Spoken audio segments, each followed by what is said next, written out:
Para sa ating update balita, huli cam Chinese EV biglang sumabog at nabalot ng apoy habang nagcha-charge. Isang nakakatakot na insidente ang naitala sa isang Holycam CCTV kung saan isang Chinese electric vehicle ang biglang sumabog at nilamon ng malakas na apoy habang ito ay kasalukuyang nakasaksak sa isang charging station. Sa simula ng video, makikita ang isang itim na AV na nakaparada sa tapat ng isang charging dock habang bukas ang unahang bahagi ng hood nito kung saan tila umuusok na ang makina.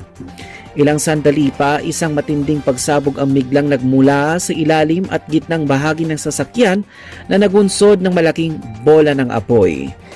Dahil sa lakas ng pagsabog, mabilis na kumalat ang makapal at maitim na usok sa buong paligid ng charging station.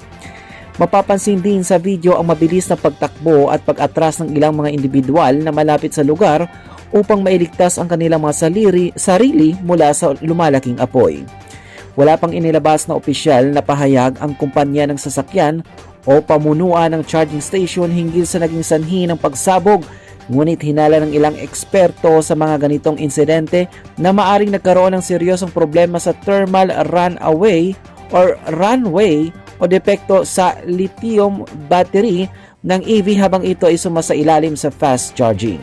At yan ang ating update balita. Ito po ang inyong lingkod si Loy Imam, nagulat.